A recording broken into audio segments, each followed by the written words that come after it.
Si la ciencia tuviera templos, la casa de Darwin sería posiblemente una catedral. En este lugar, Darwin concibió su teoría de la evolución por selección natural y escribió su obra fundacional, El origen de las especies.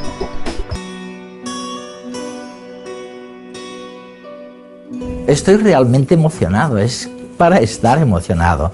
En este invernadero, que era el invernadero de Charles Darwin, al que a mí me gusta llamar el fundador del pensamiento moderno, realmente, aquí estudiaba lo que él llamaba la descendencia con modificaciones. Luego a eso lo llamábamos nosotros, utilizando el título de una obra suya, tal vez la más famosa, El origen de las especies.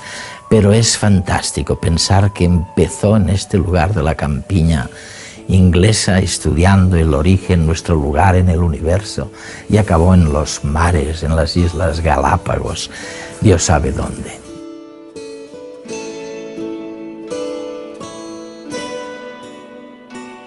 Estamos en, lo que fue el despacho de Charles Darwin. ¿Cuál es el mensaje que Darwin envía a todo el mundo? Yo creo que la gente realmente no se ha dado cuenta de lo atrevido que fue Darwin, porque lo que hizo Darwin con su teoría fue afirmar que podía explicar la existencia de cualquier ser vivo sobre la Tierra. Basándose en una única teoría, fue capaz de explicar los plátanos, los tomates, las jirafas, los seres humanos, los simios, los monos, Increíble. los antílopes. Elaboró una teoría sobre el origen de la diversidad del mundo. Fue una teoría que lo abarcaba todo. Con una única idea, la evolución por selección natural pudo explicar toda la diversidad terrestre. Hizo gala de gran lucidez al determinar que todas las especies terrestres descienden de otras especies y que en ese proceso de descendencia se modifican y se adaptan al entorno. La historia de la vida comenzó hace 3.800 millones de años. Microbios, vertebrados, plantas, insectos, todos descendemos de un antepasado común. En la actualidad, los científicos han clasificado aproximadamente 1,5 millones de especies distintas y calculan que esa cantidad es apenas entre el 10 y el 50% de las especies que aún quedan por descubrir. A pesar de esta gigantesca diversidad biológica, todas las definiciones de especie que ha establecido la ciencia son arbitrarias. La historia de la vida es un fenómeno dinámico y en constante cambio, en el que los límites entre las especies muchas veces son difusos. La otra cuestión que genera debate en la comprensión del mundo vivo es la de cómo surgen nuevas especies. Siguiendo la línea de Darwin, la mayoría de los científicos creen que las especies aparecen por la acumulación lenta y paulatina de modificaciones, que si favorecen la supervivencia de la especie, serán promovidas y conservadas por selección natural. De este modo, algunas especies sobreviven y otras no. Darwin publicó su teoría de la evolución en 1859 en un libro titulado El origen de las especies, y desde entonces ha generado polémica. Era la conclusión de un trabajo que Darwin había iniciado casi 2 décadas atrás, cuando salió a navegar por el mundo en un barco llamado Beagle. En esa expedición, Darwin recogió miles de animales y plantas que eran diferentes a lo que había conocido. Y al regresar a Inglaterra, quedó fascinado con la gran cantidad de pájaros que había encontrado en unas remotas islas situadas ante la costa de Sudamérica, las Galápagos. Había un pájaro que le recordaba a una curruca, otro que parecía un carpintero, otro como un pinzón, etc. Pero no sabía qué eran. Todos estaban adaptados a distintas formas de vida.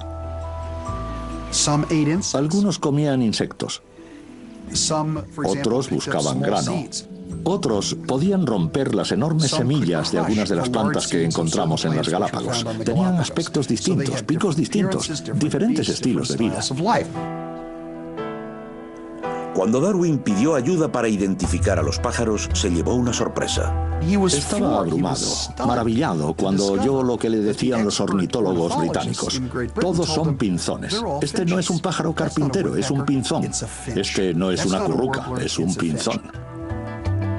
Pero, ¿por qué había encontrado pinzones con características tan distintas en una serie de islas cercanas?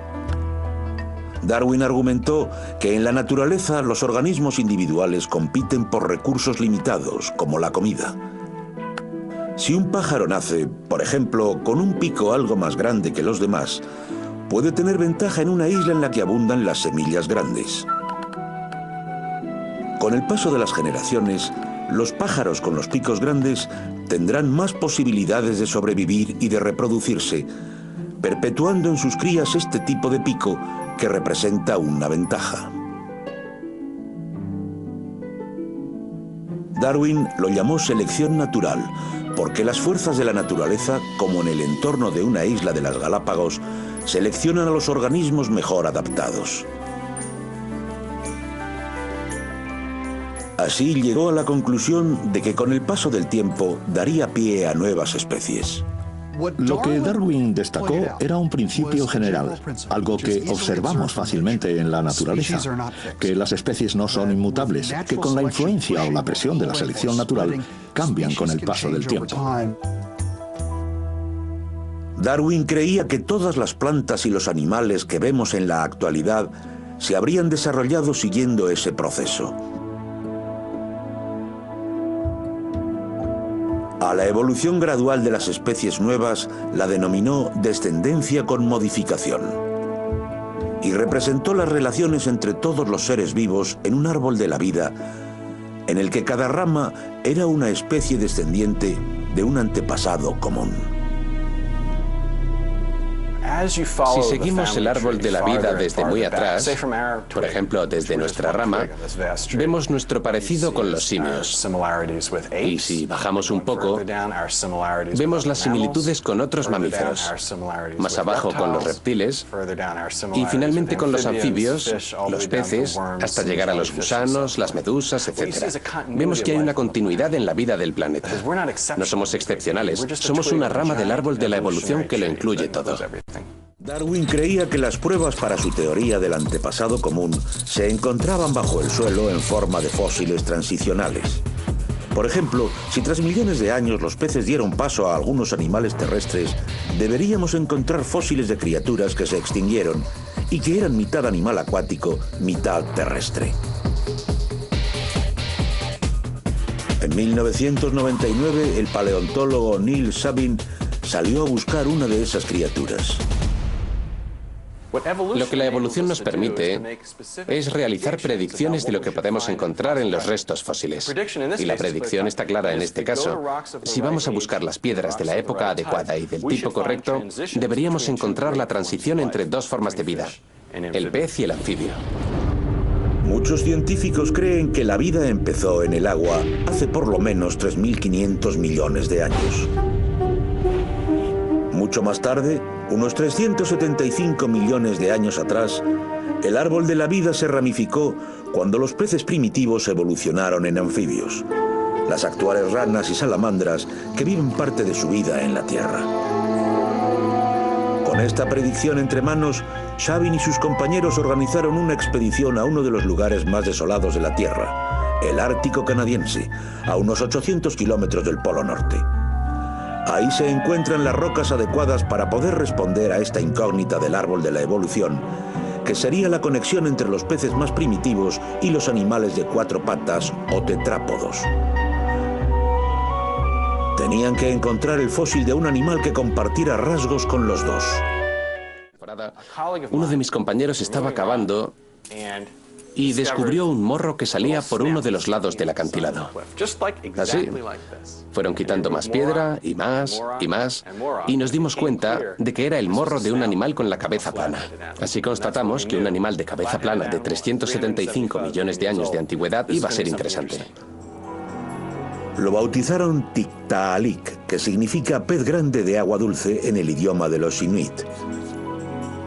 Es uno de los mejores fósiles transicionales que se han descubierto y que demuestran que los animales terrestres evolucionaron a partir de los peces. Aquí tenemos un pez de hace unos 380 millones de años. Tiene escamas y aletas, como cualquier otro pez. Si lo comparamos con un anfibio, vemos que es una criatura sin escamas y que las aletas se han convertido en patas, brazos y piernas. Es muy distinto. Tiene una cabeza bastante plana, con los ojos en la parte superior, y tiene cuello. Al mirar los fósiles de las rocas de la época correcta, encontramos el Tiktaalik.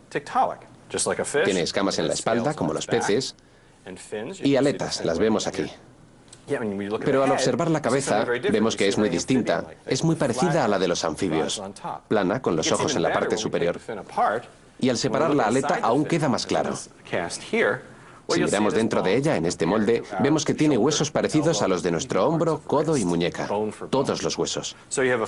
Así que estamos ante un pez que tenía características de anfibio. Un pez primitivo que es una mezcla. Y tal como predice la teoría de la evolución, el Tiktaalik apunta a la posibilidad del árbol de la vida, en el que durante millones de años unas especies han dado paso a otras. Podemos ver en criaturas como el Archaeopteryx, que presenta una cola larga y dientes como los dinosaurios, además de plumas, como los pájaros actuales. Cómo los antepasados de los reptiles modernos evolucionaron en unas criaturas que se extinguieron y que comparten un antepasado común con los mamíferos. Y cómo las ballenas evolucionaron sorprendentemente a partir de unos enormes animales terrestres que regresaron al mar. Darwin estaba convencido de que las especies evolucionaban con el paso del tiempo, cuando la selección natural influía sobre los rasgos heredados. Pero no tenía ni idea de cómo aparecían esos rasgos o cómo pasaban de una generación a otra. Cuando los científicos del siglo XX descubrieron el papel que el ADN juega en la herencia, fundaron una nueva rama científica llamada genética que ponía a prueba a Darwin.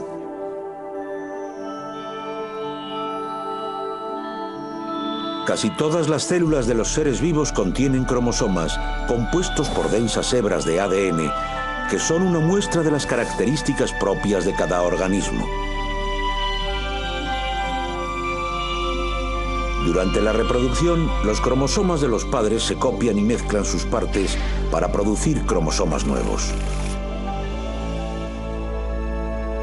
Cada uno de los padres pasa una parte de sus cromosomas al hijo.